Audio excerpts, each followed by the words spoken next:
Okay, so now we're brought up to speed on the email scandal when all this was taking place before. So these emails are released by the New York Post. A laptop's dropped off for repair at a computer repair shop. A guy that works there had taken the hard drive, turned it into the FBI. The FBI has a hard drive. He made a copy of it, and he turns the laptop into the FBI. Now, the FBI is aware of this. They obviously see these emails too. Yet, strangely enough, no charges are ever brought up. That's not to say that there was nothing criminal going on. As we all know, anymore, the FBI is corrupt in and of themselves. If they weren't corrupt, Hillary Clinton and the Clinton Foundation and all of them would have been arrested years ago. So the FBI has this laptop. They don't bring any charges, nothing said. It's all just kind of kept quiet. And then the New York Post is given a copy of this hard drive and releases these emails. These emails reveal that Hunter Biden was working directly with the corrupt energy companies in the Ukraine and China. These emails reveal that Hunter Biden was directly receiving payments from these energy companies.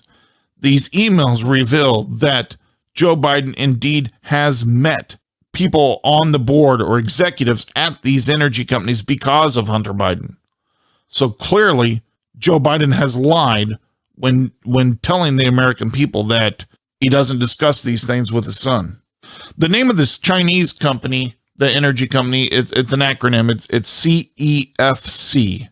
CEFC was at the time China's largest energy company and is in the oil natural gas industry.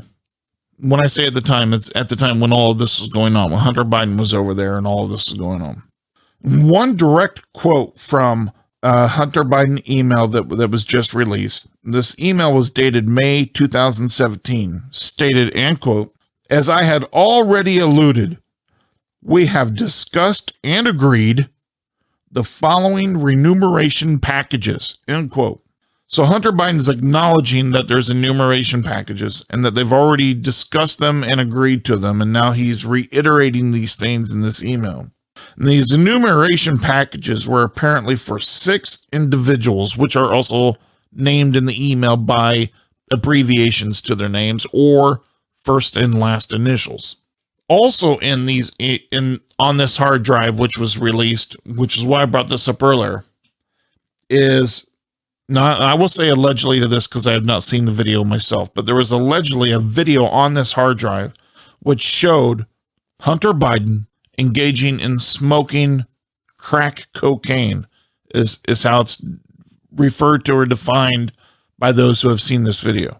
And I bring that up because without the backstory, without, Hunter Biden actually being discharged from the Navy, people might say, I might even say, that seems a little bit far-fetched. I wouldn't know if I'd believe that. And I don't know if I'd believe that. But because there is evidence of Hunter Biden using crack cocaine in the past and being discharged from the Navy for, I do believe that. I do believe this to be true now. Also on this hard drive, and I almost hope that I never see this video, is, I guess, Hunter Biden engaging in lewd and lascivious sexual activity. Doesn't say with who, with what, or with whom, but it does say that he is engaging in lewd and lascivious sexual activity in this video. Now, it's quite possible Pornhub may end up with a copy of that video at some point. And no, I'm not promoting Pornhub subscriptions. That was more of a sarcastic comment than anything. These emails go on to discuss the business ventures between Hunter Biden and these top executives at these companies. And the email did directly name Hunter as being named or awarded either a chair or vice chair of the company. And it was just being discussed in the email as he was relaying the information that depending on how the agreement plays out with CEFC and how the pay was listed, is that as the agreement continues to unfold and come together completely, Hunter Biden was supposed to have been named as chair or vice chair of the company. Part of the email discusses a pay rate, I guess what we're going to call it here. Now, this pay rate is just defined as $8.50. There's not a dollar sign in front of it. It doesn't say shares after it. So I think it's logical to assume that this $8.50 is obviously not $850. It's not 850 shares because it goes on to discuss shares in the emails in completely separate topic.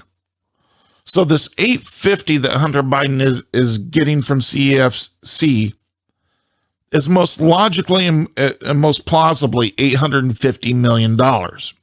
Most likely insinuating the $850 million is the payment that Hunter Biden is receiving. Now, I don't know if that's per year or per this whole term, this contract. And that would be maybe a realistic portion, considering there's $1.5 billion being generated by this investment fund. Now, it does also go on to say how there are shares being divvied up or handed out as a form of compensation. And the shares of this company would be broke down with 80% of those shares going to a person named as H. Obviously, that's Hunter. And 20% of the shares going to, quote, the big guy, unquote. But those shares would also be held by Hunter. Now, I think we already know the big guy would be most likely be Joe Biden, Hunter's dad. Now, you have to ask, why would Hunter Biden be holding shares for his dad instead of Joe Biden just having them himself? And the answer to that is clear. If there is any corruption there, or even for the sake of having plausible deniability, Joe Biden clearly would not want those shares in his name. Now, he can legally have his son hold those shares for him. That's not an issue in and of itself. But if Joe Biden were on a diplomatic trip to China, spending taxpayer money to go over to China to set up this business deal, and should this ever have come out, this is all hypothetical, but if this were the way it happened and it were to ever come out, then Joe Biden wouldn't want those shares directly attached to him. That would be a big no-no. So it would make sense then in that situation to have Hunter Biden hold those shares for him. Now, this is all some very damning information, especially considering it's coming out just 3 weeks before the election. All of this just screams corruption. You know, as I had mentioned, this rabbit hole goes deep. We don't know how deep this rabbit hole goes. I'm confident we haven't even covered the tip of the iceberg with this one. There's no doubt dozens of emails, if not way more than that, and all kinds of evidence that is going to be forced to come out now, likely after the election, but it will come out. And I have no doubt that the New York Post has only just released enough to force the ball into action. Bravo to them, because it needs to happen. But it's damning information nonetheless, because Joe Biden is explicitly implicated in this. As I said, he was there. He was there both times these business dealings happened. And now there's shares that are being held for the big guy. And I want to bring up something else too. Breitbart had just recently announced that Democratic presidential candidate Joe Biden's family was just giving credit cards with massive spending limits by the Chinese Communist government. And Joe Biden's family had went on shopping sprees, spending more than $100,000 on these credit cards. This just happened. In one instance, the Senate report states that on September 8, 2017, Hunter Biden and Chinese nationalist Gong Wen Dong, with ties to the Chinese Communist government, opened a bank account to fund a more than $100,000 global spending spree for members of the Biden family. Raising your eyebrows yet? Bombshell report by the Senate Homeland Security and Governmental Affairs Committee And Senate Finance Committee details numerous cases in which Biden's son, Hunter Biden, and family members have deep ties to the Chinese Communist government, Russia, Ukraine, and Kazakhstan. Hunter Biden and Gong Wendong, a Chinese national who has reportedly executed transactions for limited liability companies controlled by this where you're going to see one of those loopbacks where everything ties together. Ye Jianming applied to a bank and opened a line of credit under the business name Hudson West 3 LLC, or Hudson West 3. The report continues. Hunter Biden, James Biden, and James Biden's wife, Sarah Biden, were all authorized users on these cards. Now, if you've ever had a debit card or a bank card or a credit card, you know what that means. You know what it entails to have someone added as an authorized user. You have to physically contact the card issuing company or bank, and you as the card holder have to name those individuals. Oftentimes, they even require like the last 4 digits of a person's social security number to be added as an authorized user, or at the very least their address, name. I mean, this stuff has to be verified. Well, the Bidens subsequently used these credit cards they opened to purchase $101,291.46 worth of extravagant items, gifts that included airline tickets, multiple items at Apple stores, pharmacies, hotels, and restaurants. The cards were collateralized by transferring $99,000 from a Hudson West 3 account to a separate account where the funds were held until the cards were closed.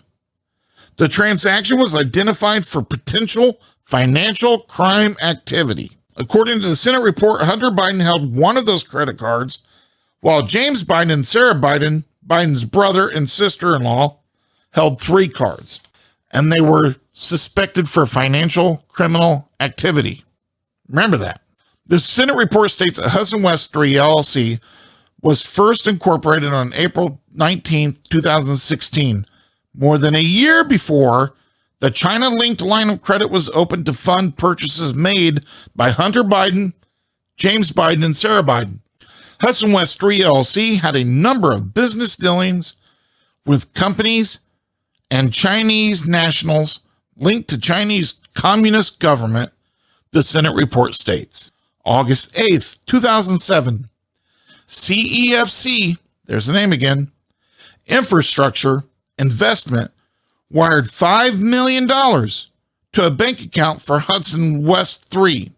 These funds may have originated from a loan issued from the account of a company called Northern International Capital Holdings, a Hong Kong-based investment company identified at one time as a substantial shareholder in CEFC, along with Ye Jianming. However, starting on August 8th, the same day the $5 million was received, and continuing through September 25th, 2018, Hudson West 3 sent frequent payments to Owasco, Hunter Biden's firm. Owasco, I guess that's the name of his firm. These payments, which were described as consulting fees, reached $4,790,375.25 in just over 1 year. The Senate report also accuses Hunter Biden of paying Russian and Eastern European women who are linked to prostitution or a human trafficking ring. Another detail reveals that one of Russia's most powerful oligarchs paid Hunter Biden's private equity firm $3.5 million in 2014. And that's the connection with the CEFC. Now, something alarming about this, of course, after hearing about how they spend money, it's not so alarming. The CEFC, which is ran by Ye Jianming, is a $42 billion a year oil business in China, ranked number 229 on Fortune Global 500. Yet few in China know very much about this mysterious tycoon or the firm he created, CEFC. Ye bought a collection of oil assets in his 20s, he's now 39 years old, and secured loans from state-owned banks to expand abroad. Very much a privilege for a private company. CEFC has oil agreements in Kazakhstan, Qatar, Abu Dhabi, and Chad, and has gone into ventures with state-owned giants to transport oil to China, making him a rare, powerful private player aligned with the Chinese government.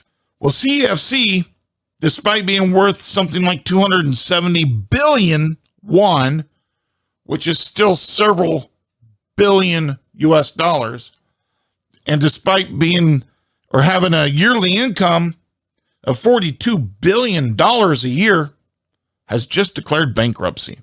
Ya Jiangming has now disappeared. He was initially arrested on suspicions of some sort of corruption, I believe, and wanted in questioning, and has since not been seen. The company, I believe, is now being ran by a new individual, but Ya Jiangming is still gone. Just gone, like he never existed. People have not seen from him, heard from him. Family has not been contacted by him or been in touch with him. All of this is obviously, and for obvious reasons, extremely damning information for the Democratic Party, seeing how the elections are just 3 weeks away. This will no doubt hurt Joe Biden's presidential campaign in ways that you could not even imagine. And the meltdown that ensued or followed by these tech giants, the social media platforms that we know as Twitter and Facebook. And if you're a conservative on either one of these sites, you know already damn well these tech giants love censorship. I myself have been a victim of censorship on Facebook numerous times. In fact, my account is still closed to this day because I had posted factual, true information about Kamala Harris. Facebook closes my account and demands that I send them a copy of my driver's license in order to reopen my account back up. I refused to do it. The reason for claiming to want a copy of my driver's license is because they're now engaged in combating fake IDs. I guess so. Facebook's in the world of law enforcement now, but that's another story. Facebook loves censorship. That's my point. And immediately after New York Post airs all of this information, conservatives obviously run with this. I mean, this is great news for us because it's going to hurt the Biden election, the Biden campaign. So what's Twitter and Facebook do?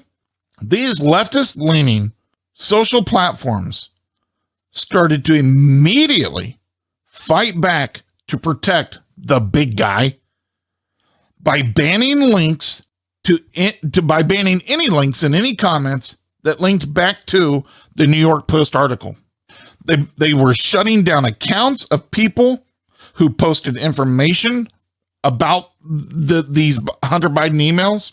They were locking out and closing accounts of people that were posting information about these Hunter Biden emails. In fact, Twitter had actually locked out the official Trump campaign Twitter account of Kayleigh McEnany. I think I got it right.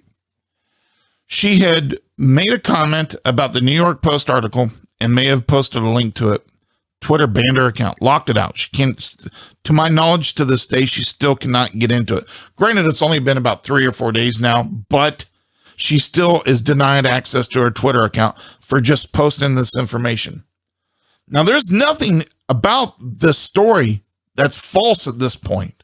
It's been proven at this point. The FBI has to acknowledge now that these emails exist because it's now public knowledge that they have this hard drive. This is real. There's no part of this that is made up or fictitious or a conspiracy theory. They're just simply blocking it because it goes against their beliefs. This is censorship on a communist level. I mean that seriously. I mean, really, this is the type of censorship that you would expect to hear about happening in North Korea. This is the type of communist censorship that you would expect to hear about in China. This is a type of communist censorship that you would expect to hear about in Russia. This is not what you expect to hear about or experience in the United States of America. This is absurd. Twitter and Facebook defends their actions of censoring these stories by saying that they want to vet the information and they want it to be properly vetted and fact-checked, one of Facebook's favorite terms, before they allow the information to be published on their platforms.